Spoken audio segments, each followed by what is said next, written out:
parole à François Nicolas, qui va nous parler de l'invention ou de la découverte de l'algèbre chez les Arabes. D'abord, je vous remercie de nous avoir et de m'avoir invité à venir parler en ce lieu-là. C'est une chose de parler de la mathématique arabe à Paris, et c'est quand même plus intéressant d'en parler, je trouve, dans un lieu ici, comme ici, en pays arabe, dans un contexte musulman qui a joué évidemment, comme je vais le dire, un rôle important dans cette naissance. Et donc c'est un honneur d'être invité par vous et d'être votre hôte pour en parler. Je dois dire moi-même, j'essaye d'apprendre l'arabe, je travaille l'arabe littéraire à la mosquée de Paris, et c'est aussi, je suis là la directive de Massignon, qui est un grand arabologue, islamologue français, qui disait que pour apprendre l'arabe, il faut être l'hôte des Arabes. Voilà, donc c'est un honneur d'être votre hôte et de vous en parler. Alors, on m'a bien précisé que je devais être le moins technique possible. Je vais, donc rapidement, simplement pour me présenter, j'anime un séminaire qui porte sur les rapports mathématiques, musique, philosophie, et qui a donné lieu à 2 volumes, qui sont les actes de ce séminaire. Je vous en donne simplement les titres pour que vous voyez un petit peu le contexte.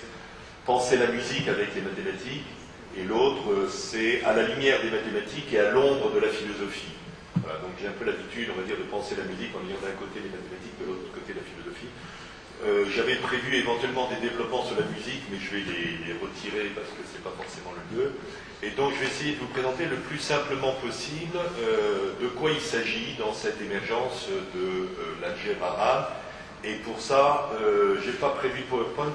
Comme les mathématiciens, moi je préfère écrire au tableau, je pardonnerai, et parler debout. Donc, je me lève et je me tourne vers le tableau, ça va me permettre de dessiner, etc.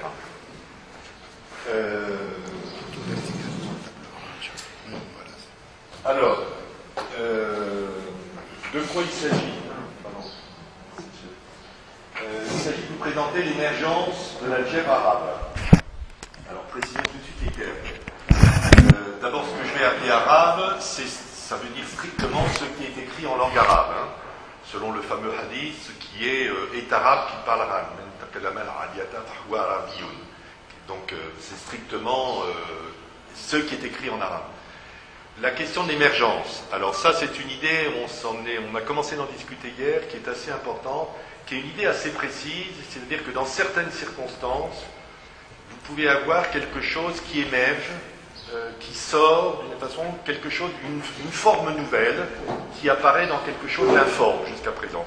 Un matériau qui était relativement informe et qui prend, à un certain moment donné, une forme particulière. Alors, je n'en dis pas plus, mais pour ceux que ça intéresse, c'est une idée qui, mathématiquement, maintenant, est très très précise, et dont l'idée générique, je vous l'indique parce qu'elle va me servir dans mon exposé, c'est l'idée de pli. C'est-à-dire, vous imaginez, c'est comme vous avez une toile, je ne sais pas qui est cette veste, si, non mais je vais la prendre. Vous prenez une veste comme ça, vous la froissez, et vous faites apparaître par des plis, par des froissements, des choses nouvelles qui vont apparaître. Si vous prenez par exemple 2 plis comme ça, vous allez faire un lien entre les deux, et vous allez faire apparaître ici quelque chose de nouveau. D'accord ? Retenez simplement cette idée-là, c'est-à-dire que l'émergence, c'est quelque chose qui se fait. Vous avez une matière un peu informe, vous faites des plis dedans et des formes nouvelles apparaissent. Donc je vais essayer de vous expliquer comment l'algèbre apparaît comme un pli dans les mathématiques.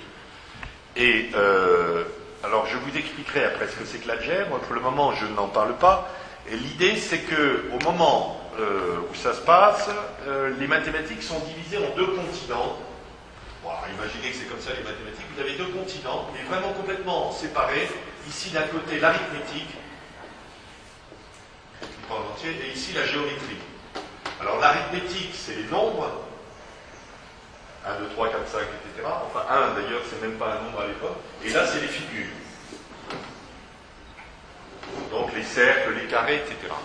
Et donc, l'algèbre arabe va naître dans une situation mathématique que je vais reprendre, dans laquelle il y a ces 2 choses séparées.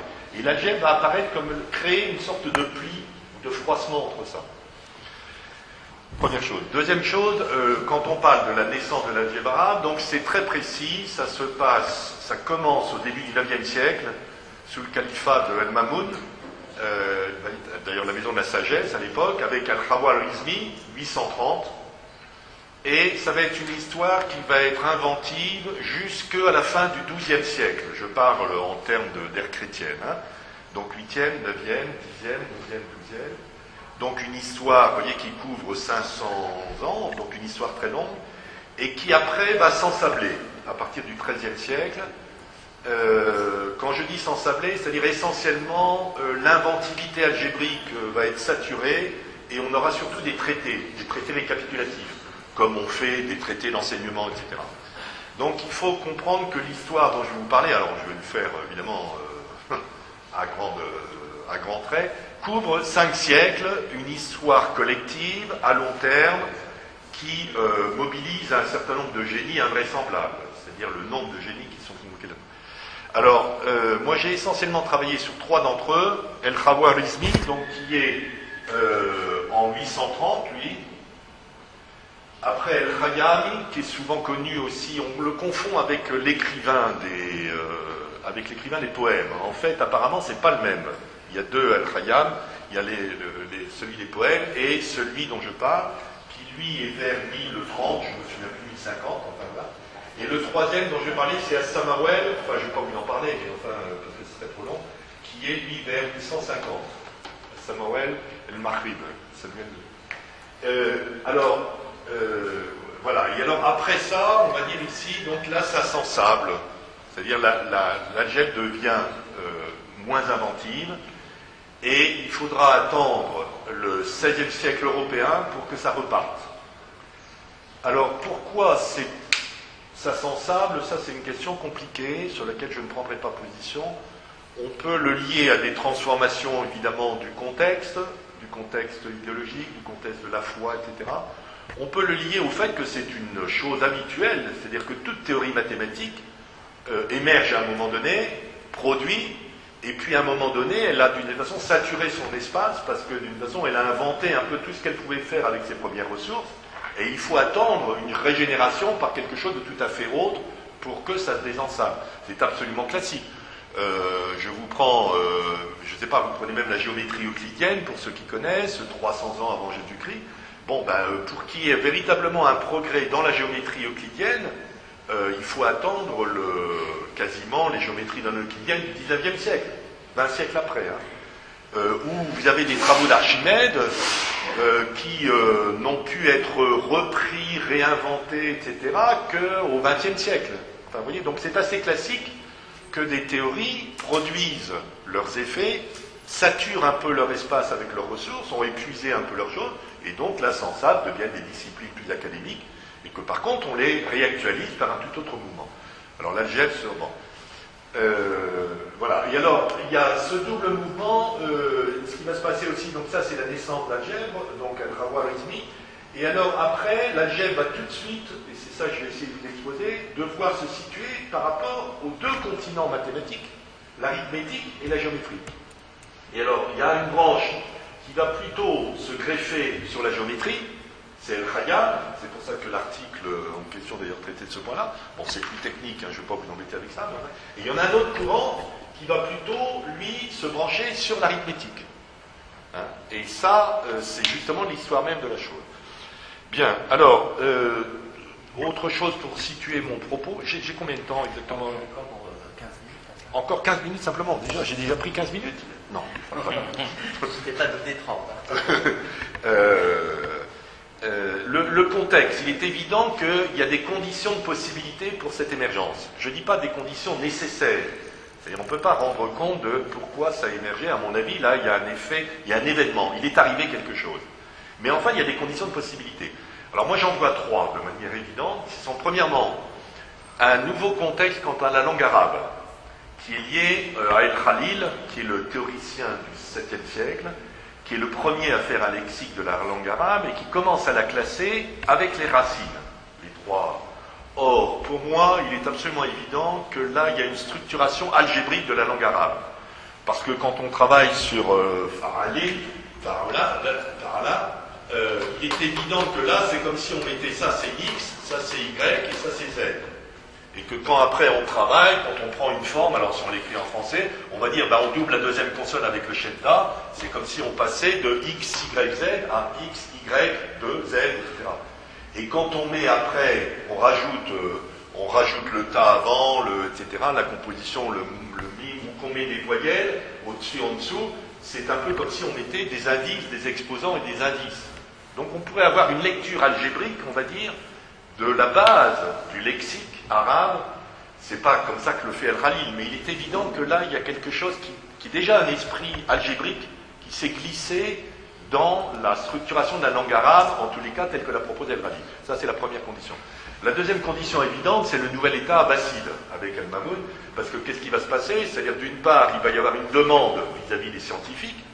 Alors là, pour l'algèbre, c'est directement une demande de calcul. Il faut arriver à calculer les héritages, la juridiction, les impôts, calculer le sol, calculer l'astronomie, etc. Donc il y a une demande, on va dire. Et puis d'autre part, il y a une offre, puisqu'il crée la maison de la sagesse. Donc il offre d'une façon la possibilité, un peu comme ici, d'ailleurs on parlait tout à l'heure de la maison de la sagesse aussi, c'est-à-dire la possibilité finalement pour des intellectuels, des savants, etc., de travailler et d'offrir des choses humaines. Donc, disons, transformation au niveau de l'État de manière évidente. Et le troisième, c'est qu'évidemment, ceci est lié de manière, alors, pour moi, je le connais moins bien, mais effectivement à l'histoire de la théologie rationnelle, au Mu'tazili, puisque c'est le moment où El-Mamoun, justement, de toute façon, s'inscrit dans le cadre du Mu'tazili, et là, il est évident que l'importance donnée à la question de la raison, la place de la raison, joue un rôle. Donc ça, je vois ces trois conditions de possibilité. Une condition de langue, une condition étatique, et une condition, on va dire, de foi, de théologie, ou je ne sais pas exactement comment la nommer, mais quelque chose de cet ordre-là. C'est des conditions de possibilité, je ne dis pas de nécessité, parce qu'après, il y a l'événement Al-Khawarizmi, ça c'est clair. Alors cet événement, de quoi il s'agit? C'est là qu'on rentre dans la question, qu'est-ce que c'est que l'algèbre? Les Arabes qui ont fait ça, mais encore une fois, qui écrivaient en langue arabe, parce que par exemple Al-Khayyami, il est d'origine perse, mais encore une fois, je prends arabe simplement pas comme une ethnie, mais comme une pratique de la langue. On en donnait trois définitions. Le premier, c'est calcul de l'inconnu, un calcul de l'inconnu, alors c'est ça que je vais un peu vous présenter. Le deuxième, c'est une théorie des équations. Et le troisième, qui est un très beau mot, que je ne vais pas vous expliquer parce que c'est un peu plus compliqué, un calcul de la poussière. Alors ça, c'est quand même intéressant, parce que c'est l'idée que la poussière, ça peut se calculer. C'est pas évident. Mais le premier, déjà, est une idée pas du tout évidente, calcul sur l'inconnu, et c'est ça dont je vais vous parler.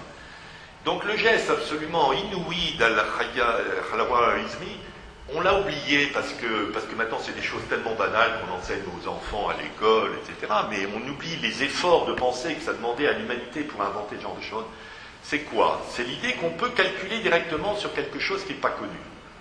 Alors avant l'arithmétique, etc., elle travaillait sur le connu. Vous connaissez quelque chose, donc l'image que j'emploie, c'est imaginez que vous êtes dans une pièce sombre, vous travaillez, vous avez une lumière qui vous éclaire un petit espace, vous savez qu'il y a des choses inconnues dans le sombre. Comment vous allez faire? Vous allez étendre petit à petit votre lumière, c'est-à-dire ce que vous connaissez, pour éventuellement atteindre l'endroit où vous avez une chose que vous voudriez connaître. Ça, c'est l'arithmétique. On va du connu au connu. On connaît quelque chose, donc on connaît 3, on connaît le double de 3, c'est 6. Des choses comme ça.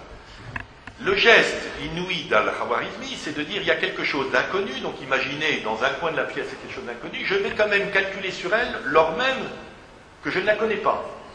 Alors comment il fait?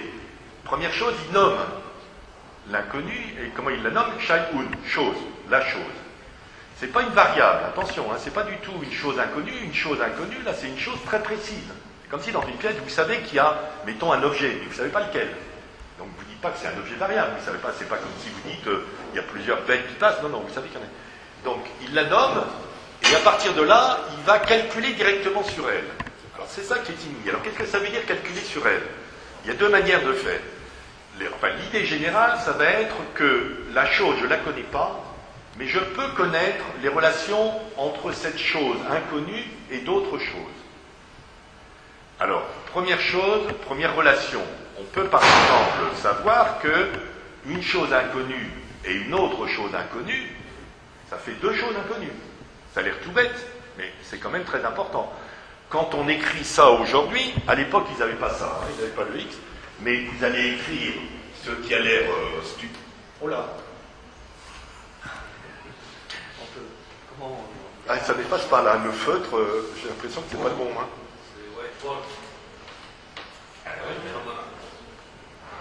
Il n'y a pas c'est pas le bon feutre, voilà.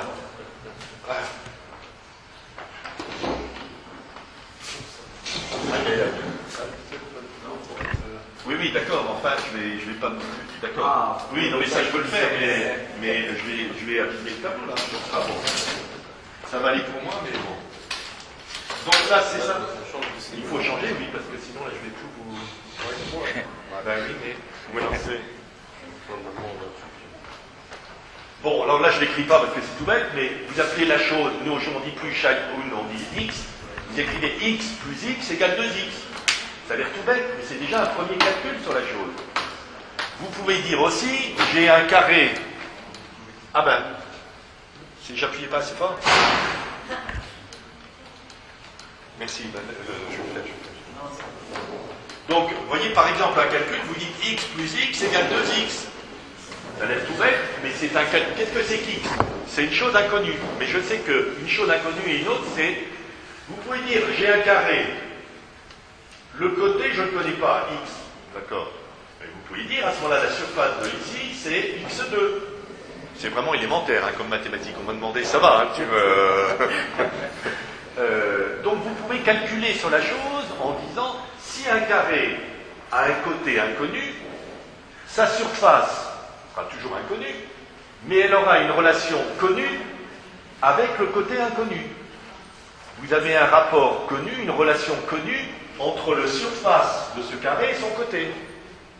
Vous dites, si là c'est x, c'est x2.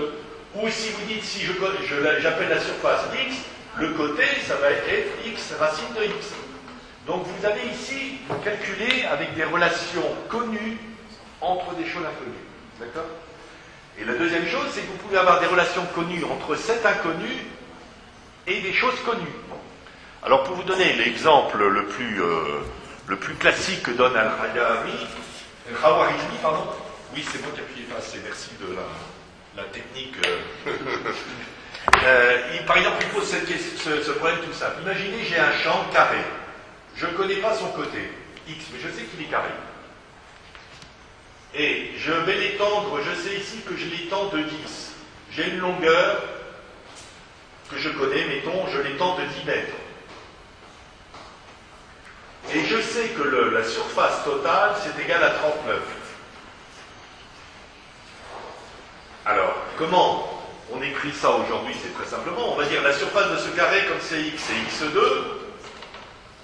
La surface de ce rectangle, longueur 10, côté x, c'est 10x. Et donc, on sait que x2 plus 10x égale 39. En fait, non, mais ça marchait, il fallait appuyer plus fort. Question de force. Oui, oui, voilà, bon, c'est encore mieux comme ça. Donc là, vous voyez, on écrit une équation, mais qu'est-ce qu'elle fait, cette équation? Elle lie quelque chose d'inconnu, soit d'autres choses inconnues, soit une chose connue qui est une surface globale. Donc c'est ça l'idée révolutionnaire de Al-Khawarizmi, c'est que la chose est inconnue, mais on peut calculer avec elle parce qu'on peut l'enserrer dans des relations connues. Et cette manière d'enserrer la chose inconnue dans des relations connues, c'est quoi? Ça s'appelle une équation.